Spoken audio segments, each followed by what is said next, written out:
All right, it's my great pleasure to be here. Thank you for having me. Thank you to everybody who's been involved in organising the conference and bringing it into reality. What's been interesting is this is an interdisciplinary conference.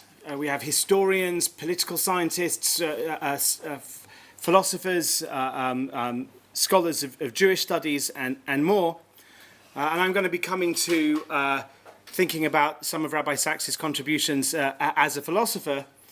Let me say something very controversial. I only got tenure a couple of years ago, but now I don't have to care too much because I've got tenure, so I can say things that are controversial, right?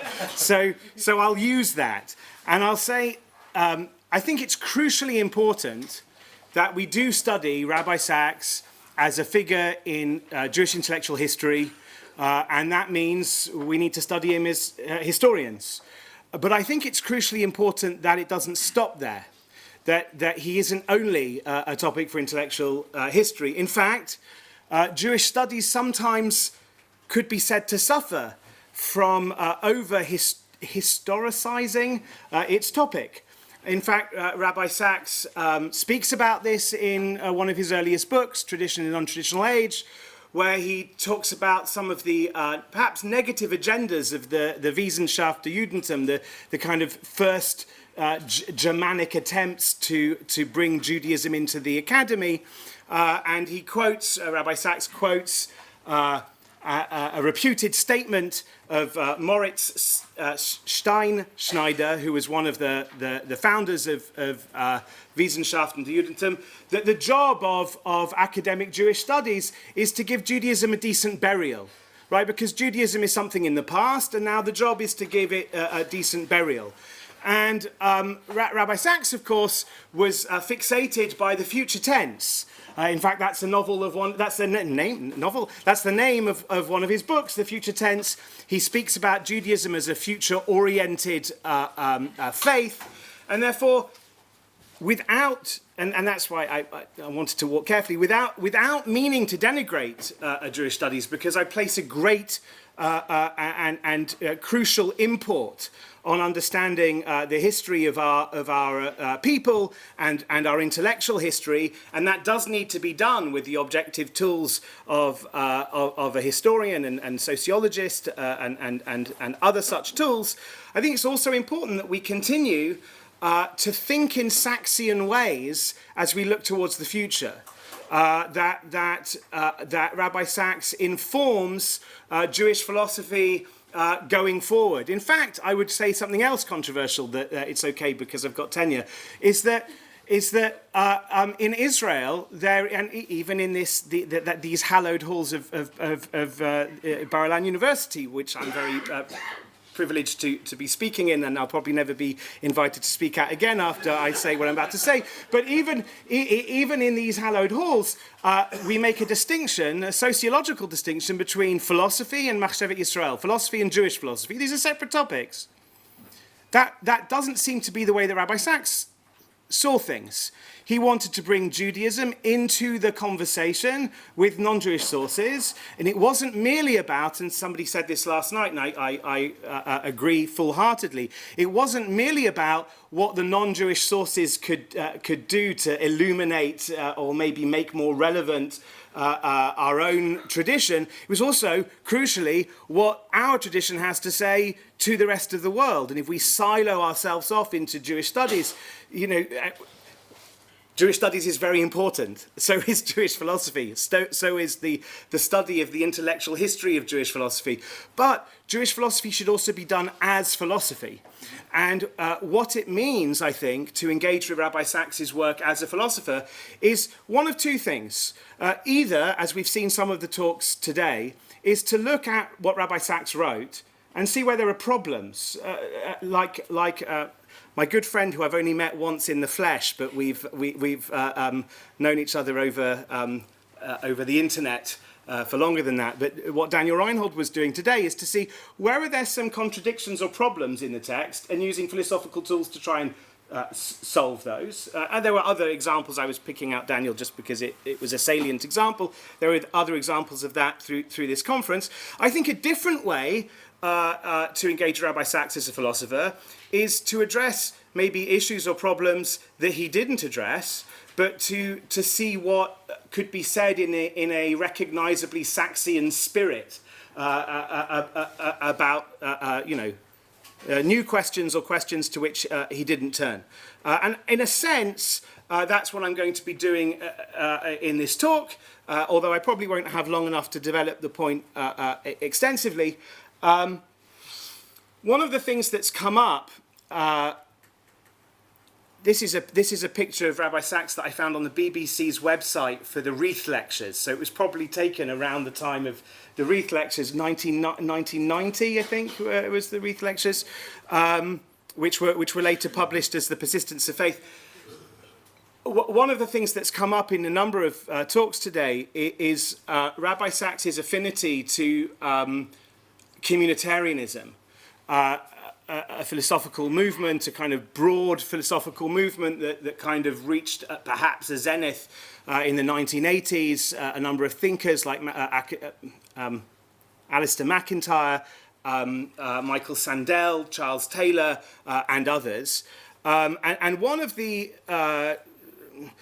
salient features of communitarianism is this notion that people are situated. Again, Daniel Reinhold was speaking about unencumbered selves, the idea of a person shorn away from his or her commitments, his or her social identity, his or her history. And that kind of unencumbered self is anathema to communitarianism. Communitarianism thinks of people as fundamentally situated. And again, as Daniel pointed out, Rabbi Sacks sees that kind of conception of the self very much intimated in Jewish sources and in kind of a halachic outlook, that people are born into covenants, they're born into networks of responsibilities, so on and so forth. Related to this communitarian conception of the self, I think there are two related strands of Western thought that Rabbi Sacks engages with. They're inherently related. One is Ludwig Wittgenstein's private language argument, which we'll speak about later, and a lot of communitarians relate to Wittgenstein's private language argument. They're kind of a package deal sometimes. They're presented as a package deal sometimes. I'm also going to say something about a school of thought, although it's probably not big enough yet to call a school of thought. It depends if one person could be a school, but called communitarian epistemology.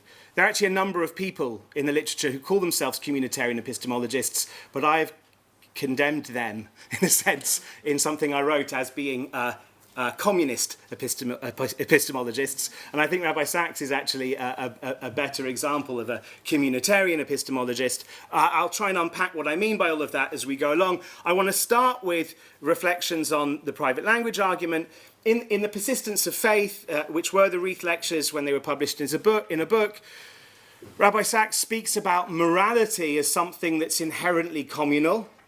And in passing, he says a private morality is no more possible than a private language. So it's just taken as a given in what he says that there's this notion called a private language, which is just obviously impossible. We'll say more anon. In the Faith Lectures in 2001, Rabbi Sacks makes it more explicit that he sees this in Wittgenstein's famous and fundamental point, that there can be no private language. Language is essentially interpersonal. Without interpersonality, there is no language.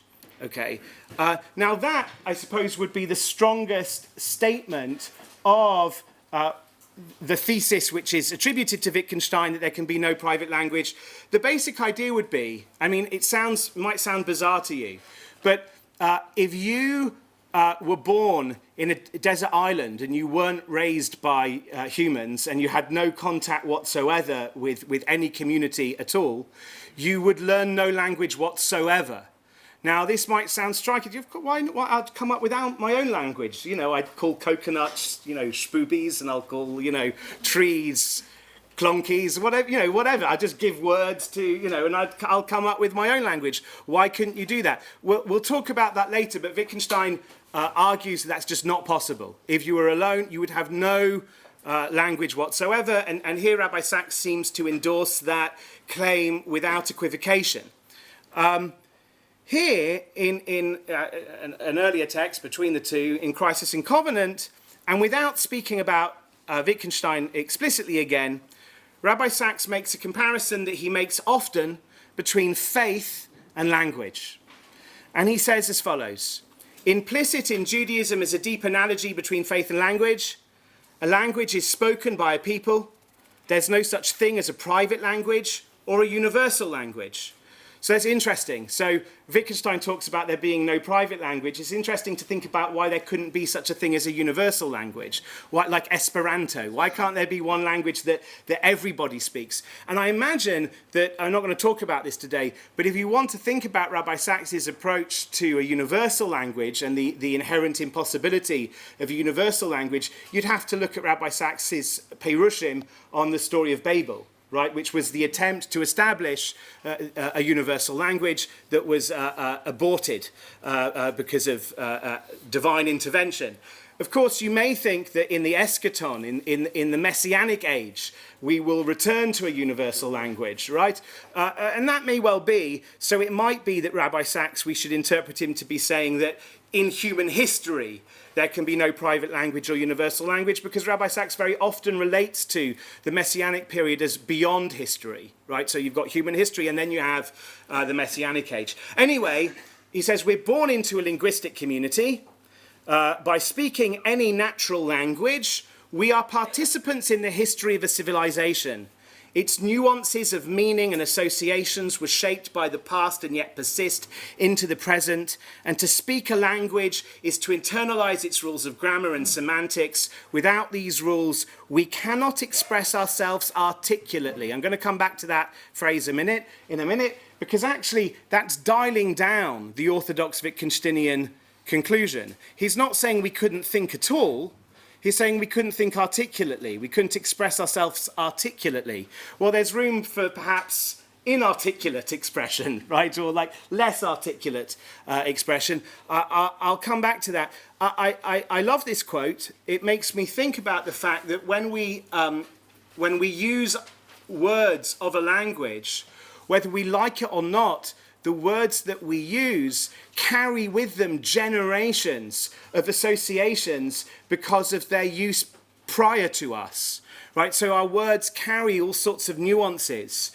I saw a really interesting piece by Andre Nera about what he called the conspiracy of a sacred language to reinstitute sacred connotations. He talks about the fact that the early secular pioneers of the land of Israel and the state of Israel, their choice to use Hebrew as the lingua franca, when Hebrew was the sacred language, quite unlike the Catholic model was to leave Latin for sacred matters and use the lingua franca for your secular matters. The Protestant model was to translate the sacred into the vernacular. But what the Zionists did was neither the Catholic nor the Protestant, but was to take the sacred language, Lashon HaKodesh, and to use it, oh my goodness, is that how many I've said or how many I've got left? I'm just so, to use Hebrew, to use the sacred language even for our secular needs. He speaks about how A.D. Gordon, for example, Aleph Daled Gordon, would speak about the role of avodah, of labor. But when you say avodah in Hebrew, if you're a Jewishly literate audience, you think avodat Hashem, avodat HaKodesh, avodat HaMishkan. The words we use carry, they have a history. 5 minutes, oh my goodness.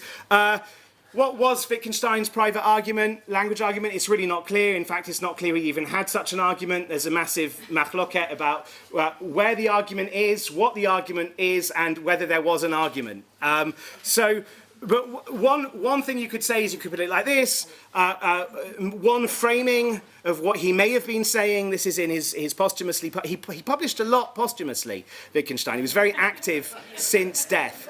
Halavai, I should be so active after I've gone. But in his posthumously published philosophical investigations, he seems to make an argument something like this. Language requires the establishment of and the adherence to rules. Languages are governed by rules. And if there's only one speaker who makes the rules, then he can't go wrong because he's completely in charge. And if he can't go wrong, then you've got the whole distinction between right and wrong no longer making sense. And if the distinction between right and wrong can no longer make sense, then we can't really talk about rules. And if you can't really talk about rules, then you can't really talk about language, so there can't be a language. Something like that is thought to be the argument, something like that.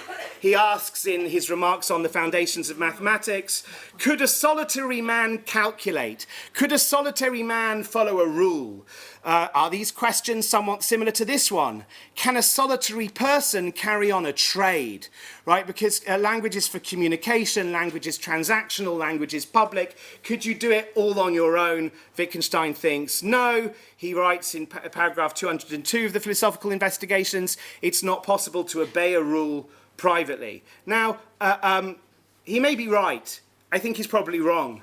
But nonetheless, Strawson, this is Strawson, who didn't, who was on fire, it seems, but he did recover, thankfully, so it must have been extinguished. He didn't adopt the private language argument uncritically, but he actually brings it into the world of epistemology. Like I said, could you have a communitarian epistemology? He puts the point as follows: consider the overwhelming extent to which what we in fact perceive, the very nature or character of our perceptual experience itself, is determined by the instruction, the information we have already received from the word of others. Because our language literally structures our experience. So I see a room of people and chairs because I have the word people and chairs. But had I had a completely different conceptual scheme, I'd probably experience this world differently. So, and where did I pick up words like people and chairs? From a linguistic community. So even my experiences have been shaped by a language I acquired from outside of myself. So to apply a phrase of Wittgenstein's, says Strawson, much, perhaps most of what we see, we could not see as what we do see it as without the benefit of such instruction. I would see things as different things if I had a different vocabulary. So if we are to say, as we must, that the knowledge we derive from testimony depends on perception, so my friend Rabbi Francis Nataf sees something and he comes and tells me that he's seen something, I believe him and I get knowledge based on testimony. He got it based on experience. But his experiences themselves were shaped by the testimony of others who taught him how to speak a language, because his language shapes the way he experiences things. So what comes first, testimony or experience? There's some kind of feedback loop. Must we equally say that the knowledge we derive from perception depends generally on testimony? Shameless self-publicity, in a book that I just published, A Guide for the Jewish Undecided, like Rabbi Sachs, tries to ground a communitarian conception of the self in Parshanut, I tried to ground a communitarian epistemology in the laws of conversion, because the rabbinic approach to conversion to Judaism seemed to say, as I read it, what really matters to us as your conversion panel is, are you really and indelibly committed to this people and this community? And there's much less emphasis on what do you believe, is it true what you believe, why? Well, on my reading, it's because there's a communitarian epistemology that recognizes that to the extent that you're rooted in a Jewish community, you will have evidence for the Jewish faith. And to the extent that you're rooted in the Jewish community, the faith that you acquire in that context will be more likely to be resilient. 30 seconds. There are lots of enemies of private language arguments. Fodor thinks it goes nowhere because there are non-verbal animals that seem to think. Thinking requires representation, right? Representation requires some sort of language. McGinn thinks it's kind of really weird, like if God created 4 people, they could have a language, 3 people, they could have a language, 2 people have a language, but if God only creates 1, no language. Like it just seems, it seems to him some sort of inexplicable quantum leap. What I like about what Rabbi Sachs is saying in Crisis in Covenant is that, no, okay, maybe we would have private languages. Maybe we would, you know, if we were on Robinson Crusoe and we'd grown up like that, we would develop a language. Maybe Wittgenstein's arguments for that extreme claim don't go through. But what's clearly true is that the language would be impoverished compared to a language that we speak that's had hundreds of thousands of years worth of accrued nuances and meaning. So we express ourselves, you know, infinitely more articulately by being located in a community. It's not that you couldn't have a language at all, it's that you couldn't have an expressive language. So what I was going to do is, I won't do any more slides, what I was going to do is use this Saxian background to approach new questions in the philosophy of worship. Aaron Siegel and I held a conference recently, and we're having a book coming out, and we had a special issue with the Journal of Analytic Theology, all dedicated to the philosophy of worship. What is worship? What sorts of things is it appropriate to worship? Why is inappropriate worship inappropriate? Why does God hate idolatry so much, for example?